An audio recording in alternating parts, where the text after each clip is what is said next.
안녕하세요. 하루 필수 말씀 충전 필큐티 조종환입니다. 오늘 함께 나눌 하나님 말씀은 이사야서 63장 15절에서 64장 12절까지 말씀입니다.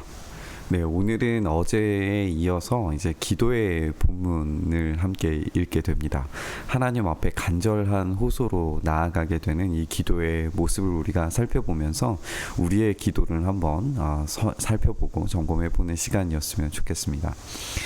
하늘로부터 굽어 살펴주십시오. 주님이 계시는 거룩하고 영화로우신 곳에서 굽어 보아 주십시오. 주님의 열성과 권능은 이제 어디에 있습니까? 이제 나에게는 주님의 자비와 긍휼이 그쳤습니다.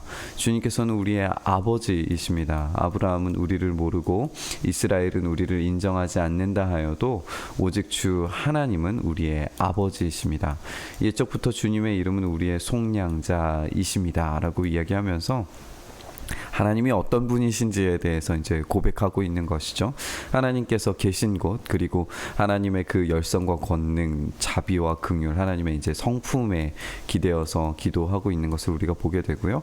그분의 정체성, 역할이 나에게 지금 어떤 것으로 다가오고 있는가에 대해서 지금 고백하고 있는 것을 보고 그 역할, 일하심 이런 것들에 대해서 지금 먼저 고백하고 있는 것을 보게 됩니다. 그리고 난 다음에 이제 지금 상황, 지금 나의 모습을 고백을 하는데, 어찌하여 우리를 주님의 길에서 떠나게 하시며 우리의 마음을 굳어지게 하셔서 주님을 경외하지 않게 하십니까? 이건 지금 공동체적인 고백으로도 읽을 수 있을 것 같아요. 이 공동체가 지금 하나님 앞에 온전히 서지 못하는 그런 모습을 정직하게 고백함과 동시에 지금 우리의 상태, 지금 그 우리의 상황이 지금 이렇다는 것을 지금 이야기하고 있는 것이죠. 주님의 종들, 곧 주님의 유산인 이 지파들을 보셔서라도 돌아와 주십시오. 돌아오심의 이제 근거가 주님께서 아들로 자녀로 삼으시겠다라고 한 이 지파들을 보셔서라도 그 긍휼을 주님의 그 성품에 근거해서 지금 기도하고 있는 걸 보게 됩니다. 주님의 거룩한 백성이 주님의 성소를 잠시 차지했지만 이제는 우리의 원수들이 주님의 성소를 짓밟고 있습니다. 이것은 지금 이제 현재 상황인 거죠. 현재 상황에 이 원수들이 주님의 성소를 짓밟는, 가장 거룩한 곳을 짓밟고 있는 그런 상황을 보여주고 있는 것을 이제 보게 되죠.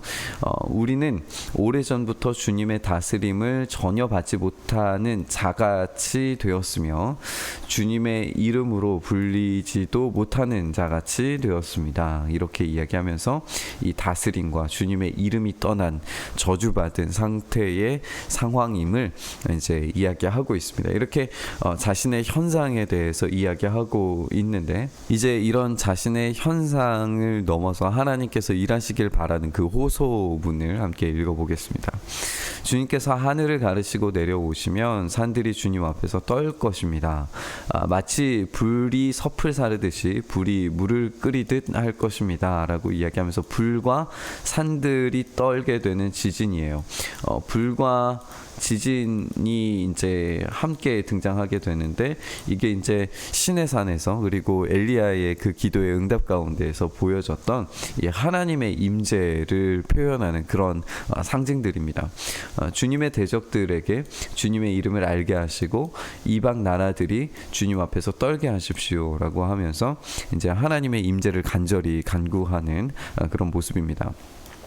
주님께서 친히 내려오셔서 우리들의 예측하지도 못한 놀라운 일을 하셨을 때에 이제 우리가 기대할 수 있는, 우리가 상상할 수 있는 것들을 뛰어넘는 하나님께서 직접 임재하셔서 역사하시는 그 일들을 구하고 있는 거죠.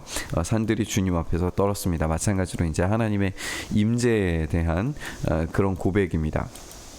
이런 일들은 예로부터 아무도 들어본 적이 없었고 아무도 귀로 듣거나 눈으로 본 적이 없었습니다.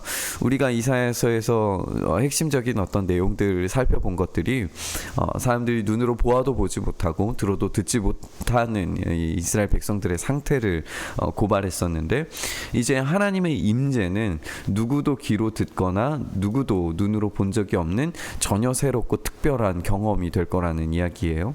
주님 말고 어느 신이 자기를 기다리는 자들에게 이렇게 나타날 수 있겠습니까? 그 누구도 이런 식으로 이런 방식으로 나타날 수 없습니다 라고 이렇게 이야기합니다. 왜냐하면 이 우상들은 죽어 있고 살아있지 않은 존재들이기 때문에 그래요. 주님께서는 정의를 기쁨으로 실천하는 사람과 주님의 길을 따르는 사람과 주님을 기억하는 사람을 만나 주십니다. 그러나 주님 보십시오. 주님께서 진노하신 것은 우리가 오랫동안 죄를 지었기 때문입니다. 이제 자신에 대한 죄 고백이 나타나게 되는 걸 우리가 읽게 됩니다.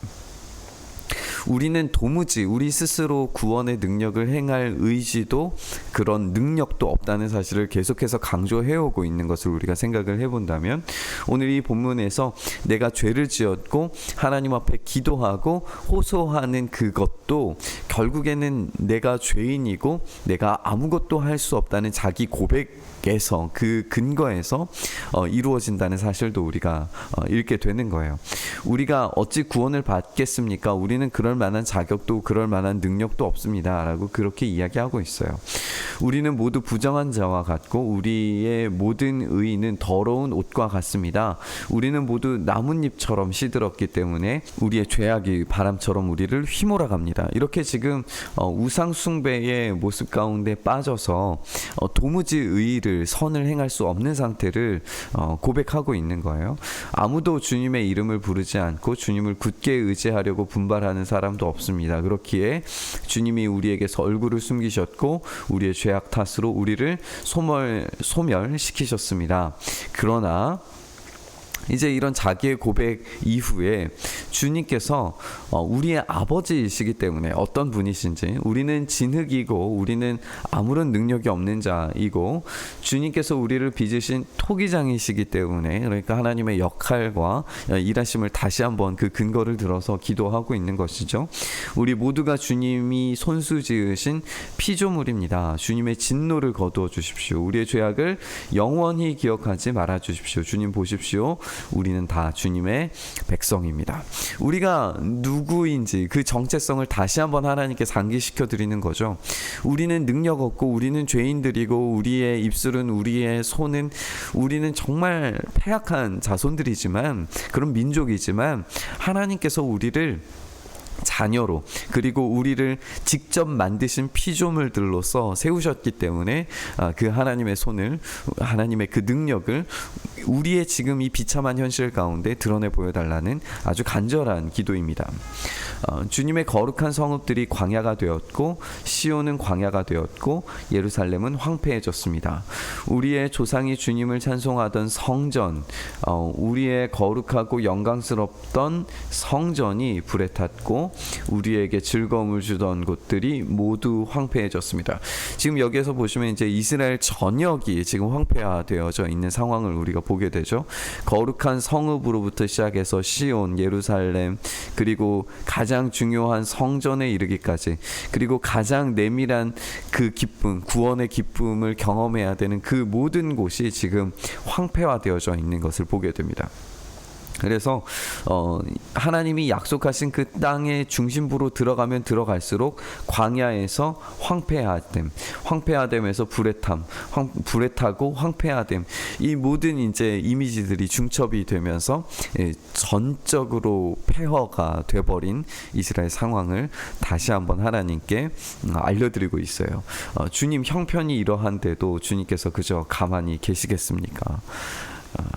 그렇게 잠잠히 계셔서 우리가 극심한 고통을 받도록 그냥 내버려 두시겠습니까? 하나님께 간절히 기도하고 있는 것을 우리가 읽게 됩니다. 우리가 오늘 이제 이 본문을 함께 읽어가면서 이 기도의 내용을 우리가 함께 살펴봤습니다. 사실은 이제 어제의 본문과도 함께 연결이 돼서 이 기도의 전반적인 내용들을 우리가 살펴볼 텐데 어쨌든 이 기도의 근거가 하나님께서 과거에 하셨던 행적과 하나님의 성품, 하나님께서 일하시는 그 역할들에 기대어서 그것에 근거가 되어서 이 기도가 시작이 되고 그리고 우리의 죄 고백, 우리의 아무런 능력 없음을 전적으로 고백하면서 주님께 두 손을 들어서 나의 힘 없음, 나의 능력 없음, 내가 보지 못함과 나의 듣지 못함을 하나님께 정직하게 고백하면서 그런 아무런 힘도 없는 능력도 없는 나에게 우리에게, 이 공동체에게 이 하나님의 일을 행하여 달라고 지금 있는 모습 그대로를 이 황폐화된 이 상황들을 하나님의 역할, 하나님의 아버지 되심, 하나님의 토기장이 되심, 하나님의 창조하신 피조물이라고 하는 이 고백들을 다 담아서 지금 하나님께 고백하고 있는 것을 우리가 보게 됩니다.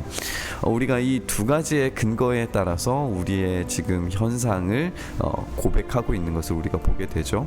말씀의 근거에서, 하나님의 과거의 행적의 근거에서, 그리고 하나님의 역할의 근거에서 지금 고백하고 있습니다. 우리의 삶이 이렇게 완전히 무너졌더라도 하나님의 그 역할에 따라, 그리고 하나님이 하셨던 그 일들에 따라 그 근거를 가지고 우리가 기도하기 시작할 때 하나님께서 이 기도를 들으실 줄 믿습니다. 이 이사야의 기도를 우리가 따라서 함께 기도했으면 좋겠어요. 말씀의 근거에서 예수님께서, 하나님께서 하셨던 그 과거의 행적과 그분의 성품과 그분의 역할에 근거하여서 지금 나의 상황, 나의 어려움과 아픔과 눈물과 한숨의 상황들을 그대로 적나라하게 하나님께 보여드리면서 나는 아무것도 할 수 없고 아무런 능력이 없는 죄인된 존재입니다를 그렇게 고백하면서 하나님 앞에 나아가기 시작할 때 하나님께서 이 구원의 기쁨을 다시 회복시키시면서 우리 가운데 새로운 일들을 행하실 줄 믿습니다. 오늘 우리가 이 본문 함께 읽으면서 느꼈던 이 기도의 내용들을 다시금 생각하면서 우리의 기도의 자리로 함께 나아갔으면 좋겠습니다. 말씀을 통해서 창조하시고 역사하셨던 하나님을 우리가 기대하며 하나님의 임재를 간절히 간구하며 나아갑니다. 주님, 우리는 아무런 능력 없고 죄인된 존재입니다. 오로지 하나님의 도우심 아니시면 우리의 인생을 도무지 나아갈 수 없는 연약한 자들입니다.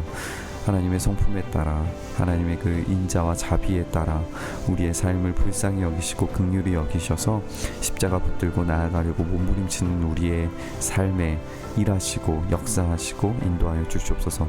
우리를 그냥 내버려 두지 마시고 하나님의 그 인자와 성실하신 성품에 따라서 우리의 삶을 다시 이끌어가 주시고 주님의 그 도우심 아래에서 우리가 다시 한번 하나님의 그 임재를 경험하는 우리의 삶이 되게 하여 주시옵소서. 그렇게 우리의 삶을 붙드시기를, 이끌어가 주시기를 간절히 소망하며 우리 주님 예수 그리스도의 이름으로 기도드리옵나이다. 아멘.